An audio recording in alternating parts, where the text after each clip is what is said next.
He found stuck himself in a trap made by hunters. His heartbeats flew high as he heard the roaring of a lion. Pupils dilated, breathing accelerated, unable to find a way out. Then, from somewhere, a man appears with an axe. He comes closer to the trapped king, helps him out, and took him to his house. The king realizes that the guy who has helped him is a poor woodcutter.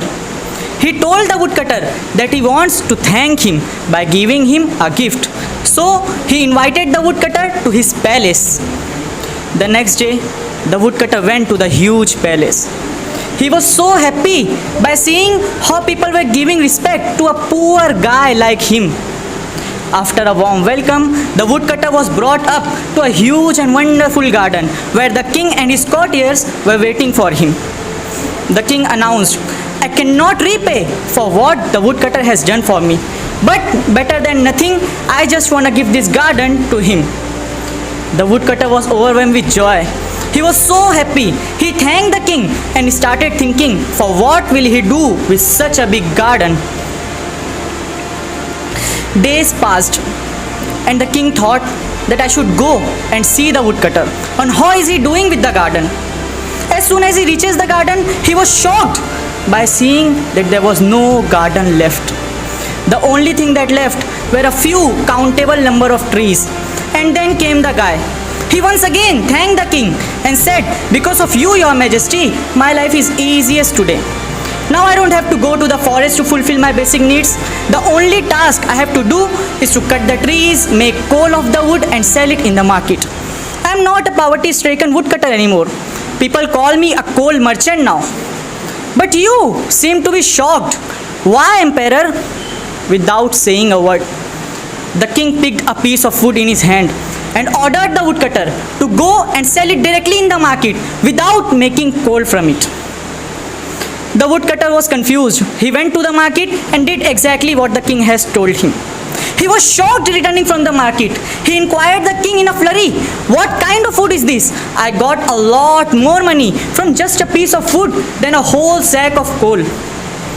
The king replied, "I had watched your poor conditions, so I gifted you a garden of sandalwood." No sooner did the king said this than the woodcutter realizes all his losses and his life was filled with remorse. At the end, this is neither about the king nor the woodcutter. The whole thing is just the game of mindset. Resources are not important. The person holding those resources is the one that plays the role. Friends, today almost all of us have a sandalwood tree in our pockets. That's our smartphone. And after this era of online education, I think a major number of students have one. But what's the result of this? Battlegrounds game got 10 million downloads within a week, or Garena Free Fire achieved 10 billion downloads this past week. Isn't it the conversion of your sandalwood into coal? So, at last, the only thing that matters is your choice. Whether you convert your sandalwood into coal or properly use it. Thanks a lot. This was Junaid here. Happy Independence. Professor, Honorable Chief Guest and all my dear friends. Assalamu alaikum and a very great morning to one and all. First of all, very happy Independence Day to all of you. I am Sheikh Zina Sadiq from GM Momin Women's College. Today I want to share my story with all of you. The story is, today I again met that girl who met me 1 year ago. She was very happy and motivated. She recognized me and then she started sharing her experience, how she started making efforts in right direction. Then I remembered all the things before 1 year. 1 year ago, I went to park. While walking, I saw the girl who was very depressed and disappointed. I decided to talk to her that what happened with her, why she is depressed. I went and sat beside her. I asked her that, "Hi dear, what happened? You look so depressed and disappointed." Then the girl started telling her reason behind her disappointment. She said, "I am very weak at study. I can't score in my class because I don't remember the answer which I learned for exam."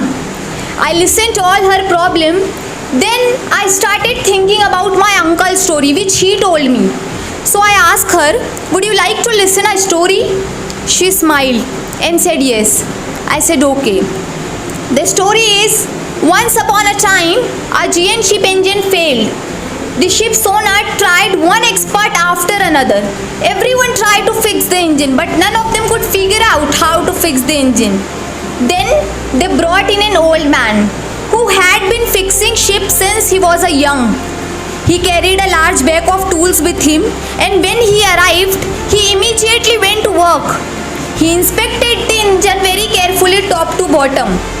Two of the ship's owner were there, watching this man and hoping he would know what to do. After looking things over, the old man reached into his bag and pulled out a small hammer. He gently tapped something. Instantly the engine lurched into life. He carefully put his hammer away. The engine was fixed.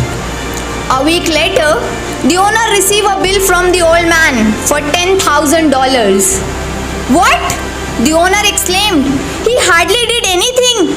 So they wrote the note to all men. Please send us an itemized bill. The men sent the bill that read, tapping with a hammer $2, knowing where to tap $9,998. So I told her that through this story, effort is important, but knowing where to make effort is more important. And after that, she got the answer of her problem, and then she decided to change the way of learning. Message of the story is, effort is important, but knowing where to make efforts makes all the differences. There are a lot of people, they work in such a way that they don't get any result. If you walking on a barren land, you will not get crops. So put your efforts where you get response. Another message of the story is, be expert in your field, because your experience speaks louder than your qualification. Be the king of your field like the old man. I would like to conclude this message by saying one quote. If money is your hope for independence, you will never have it. The only real security that a man will have in this world is a reserve of knowledge, experience, and ability. This story demonstrates that why the expert need to be paid more and how the power of knowledge is important. Thank you very much. Assalamu alaikum wa rahmatullahi wa barakatuhu. A very good morning to one and all, and a very happy independence. Myself Momin Aman. Today I would like to narrate a story of a coffee, egg and a potato. So once upon a time there was a girl. She was just trying to crack an entrance exam. She failed in there. She was very much unhappy. She was depressed. She was just tired of fighting and struggling again and again. Her father could not see the pain of the daughter. He took the daughter to the kitchen and set the 3 balls on a fire by filling it with the water. And in one pot, he put the potato, second one egg, and in the third one coffee beans. He stood up there like for 15 minutes without saying a single word to the daughter. The daughter impatiently waited that what the father is actually doing. After 20 minutes, the father off the burners, and in one ball he placed the potato, in the second one he placed the egg, and he served the coffee in a cup. Then the father asked the daughter that just go and have a check. What do you see? She was like, what to see in that, father? It's just the potato, the egg and the coffee. The father said, just go and have a closer look to it. When she touched the potatoes were soft. The father told the daughter to remove the shells of the eggs. When she removed the shells, the eggs were hard. The father told just smell the coffee. When she smelled the coffee, there was a small smile on her face. The father explained that the coffee, the potato and the egg went through the same situation, that's the boiling water. But 3 of them acted very differently. Like the potato went in hard, strong and in unrelenting. But when they went in the water, it just became soft and weak. The egg was delicate with a thin outer shell protecting its liquid interior. Until it was put in the boiling water, it became hard. But the coffee beans were unique. When they went in the water, the coffee beans didn't change. They actually changed the water and created something new. So the father asked the daughter, who you are from 3 of these? When adversity knocks on your door, how do you actually respond? Things happens in life. Things happens around us. Things happens to us. But what actually truly matters is what happens within us. The coffee beans, the potato and the egg are 3 types of different people in this world. When adversity knocks on their door, they act in a different way. The potato, it's just melt down. the egg, it becomes hard to face the difficulties, but the coffee beans, they adapt and change themselves to suit the situation. So be like coffee in your life. Do not hesitate, do not melt down like a potato. Just change the life, just change the life by just solving your problems. Thank you.